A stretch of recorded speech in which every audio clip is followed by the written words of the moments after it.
O vírus da parvovirose é um vírus cosmopolita e de alta prevalência nos rebanhos de suínos. Ele é introduzido nesses rebanhos através da aquisição de novos animais que possivelmente estejam contaminados. Esses animais, eles podem ser principalmente cachachos destinados à reprodução.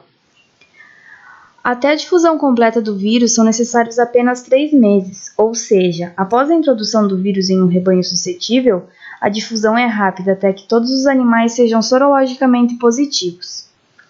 Esse vírus, ele acomete principalmente fêmeas de reposição até o 3º parto, sendo estes os mais suscetíveis. Esse agente pode ser transmitido através de secreções nasais, secreções genitais ou por via venérea, ou seja, rufiões no momento onde vão detectar o cio das fêmeas, eles podem ou estar transmitindo a infecção para essas fêmeas através das suas secreções nasais, ou eles podem estar contraindo o vírus e transmitir para as demais através das secreções genitais de fêmeas contaminadas. Outras formas de transmissão seria através da placenta, fetos ou leitões e fezes contaminadas. O vírus responsável pela transmissão da parvovirose suína é denominado vírus do parvovírus suíno, o qual possui nucleotídeo DNA e é um vírus não envelopado. Esse agente se apresenta muito resistente a condições ambientais adversas, como por exemplo, pode sobreviver em um pH que varia entre 3 a 9, a solventes de gordura, detergentes e desinfetantes.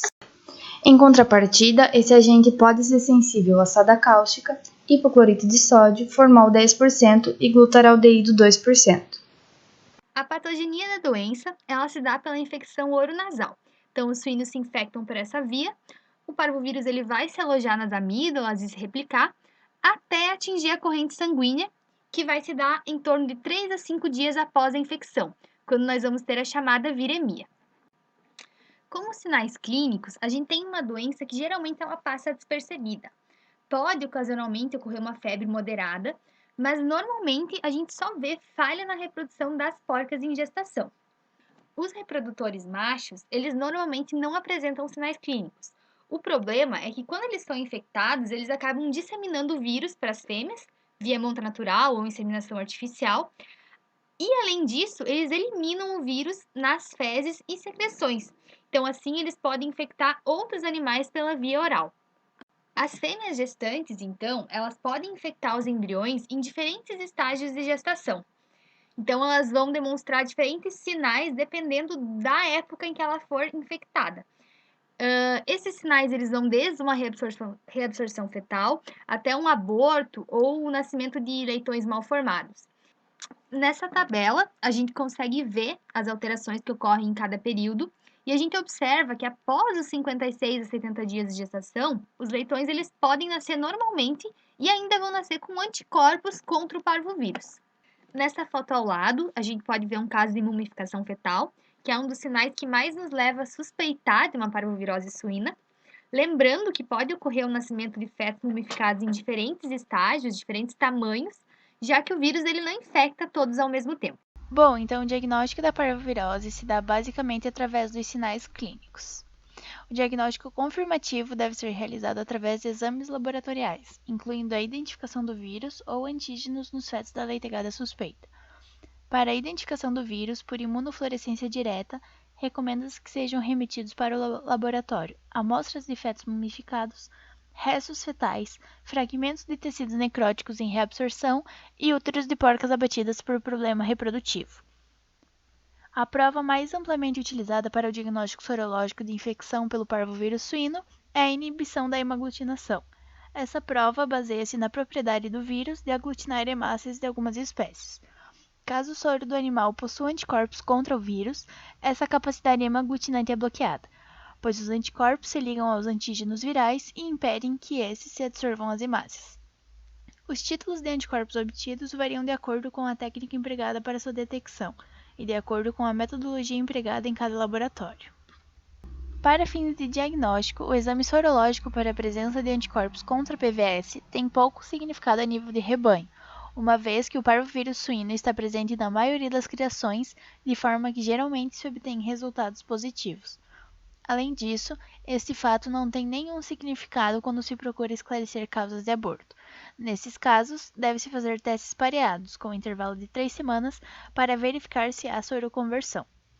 É imprescindível fazer o diagnóstico diferencial através de exames laboratoriais com outras doenças, como leptospirose, brucelose, doença de Algésique e síndrome reprodutiva e respiratória do suíno, que também provocam problemas reprodutivos semelhantes. Agora a gente vai falar um pouquinho sobre o tratamento, controle e prevenção da parvovirose. Para o tratamento não existe nada em específico, não tem nenhuma droga ou medicamento que vá agir especificamente nos vírus. Por isso, os cuidados do produtor devem ser voltados para ele uniformizar o rebanho dele em que todos os animais sejam imunes, né? Nesse sentido, ele pode utilizar duas técnicas. A primeira é o feedback e a segunda é a vacinação. No feedback, consiste em você expor os animais a alguma fonte de infecção.